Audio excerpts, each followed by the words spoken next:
Front పేజీలు భద్రైపోయేలాగా రాసి ఉండేవాళ్ళు.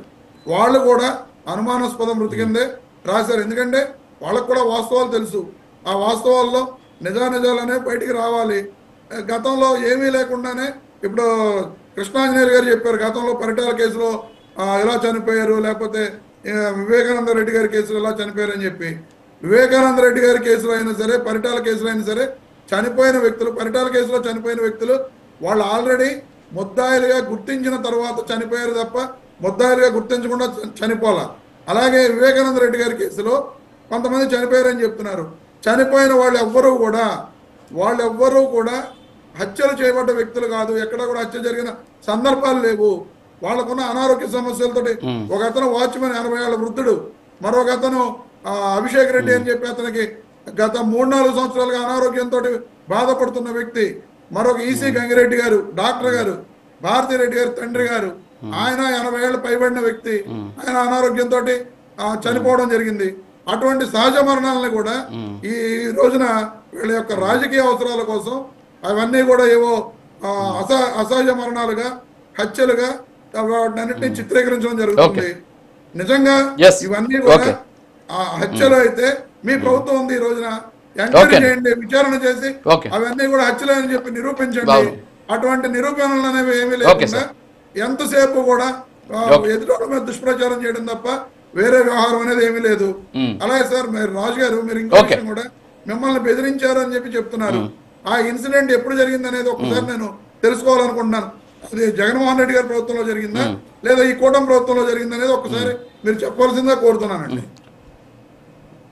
ఓకే, ఇది ఏప్రిల్లో ఒక నిమిషం చెప్తున్నా అండి. ఏప్రిల్లో దొంగను పట్టుకున్నారు, సెప్టెంబర్లో రాజీ చేసుకున్నారు, మేలో ఛార్జ్షీట్ వేశారు. అంటే న్యాయపరమైనటువంటి అంశాల్లో, అంటే ఏ కేసులో కూడా లేనటువంటి వేగంగా జరిగినటువంటి కేసు ఇది. సరే, ఈ రెండింటికి మధ్యలో జూలైలో ఈ అంశాన్ని నేను బయటపెట్టా. దీనికి సంబంధించి రవికుమార్ రవికుమార్ దగ్గర నుంచి ఆస్తులు తీసుకుంటున్నారు, టీటీడీకి ఆస్తులు రాయించాల్సిన అవసరం ఏంది, అతను దొంగతనం చేసింది కొంత డాలర్లే కదా, మరి ఇంత డాలర్లు చేసిన అతను ఆస్తులు రాయిస్తానని చెప్పేసి ఎందుకు ముందుకెళ్ళాడు అని చెప్పేసి క్లియర్గా నేను సాక్ష్యాలతో సహా వార్త రాస్తుంటే, లైవ్లో ఉంటే నన్ను వచ్చి 10 మంది పోలీసులు వచ్చి అరెస్ట్ చేసి, తిరుపతిలో అరెస్ట్ చేసి తిరుమలకి తీసుకెళ్ళి నన్ను ఇబ్బంది పెట్టినటువంటి పరిస్థితి. వైఎస్ జగన్మోహన్ రెడ్డి గారు ముఖ్యమంత్రిగా ఉన్నారు, టీటీడీ ఈఓగా ధర్మారెడ్డి గారు ఉన్నారు, అలాగే పరమేశ్వర రెడ్డి గారు ఎస్పీగా ఉన్నారు. ఇప్పుడు ఎవరైతే విచారణ ఎదుర్కొంటున్నటువంటి ఆ 2 సీఐలు ఉన్నారు. సో వీళ్ళు నన్ను అరెస్ట్ చేసి ఇబ్బంది పెట్టినటువంటి పరిస్థితి. ఏం జరిగింది పరకామణి కేసులో, అప్పుడు కేసు కూడా బయటికి తెలియదు, ఆయన అరెస్ట్ చేశారు, అరెస్ట్ కూడా చేయలేదు. మళ్ళీ మీకు ఒక విషయం చెప్తాను, నేను ఇంత పెద్ద కేసులో కనీసం అరెస్ట్ చేయలేదు. ఆ పోలీస్ స్టేషన్ జస్ట్ పిలిచి 41 నోటీస్ ఇచ్చి పంపించేసి తర్వాత తతంగం అంతా కూడా తిప్పారు. అవన్నీ నేను సిటీ కూడా ఇస్తున్నాను అనుకోండి, అవన్నీ సమాచారం నాకు కూడా ఎంక్వైరీ చేశారు, అవన్నీ ఓకే. సో ఇవన్నీ కూడా పక్కన పెడితే నన్ను జూలై 2వ తేదీన అరెస్ట్ చేశారండి.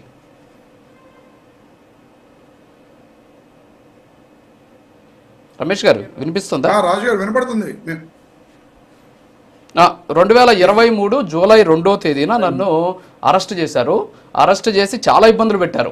చాలా అంటే చాలా ఇబ్బంది, వ్యవస్థలన్నీ ఏకమైపోయాయి, నువ్వేమీ చేయలేవు. అంటే కింద అరెస్ట్ చేసి కిందకి తీసుకెళ్తే మీడియాలో లేకపోతే పొలిటికల్ పార్టీలు వస్తాయని చెప్పేసి తిరుమలకి ఎవరు రాకూడదు కదా, అందుకని తిరుమలకి నన్ను తీసుకెళ్ళి ఇబ్బందులు పెట్టారు.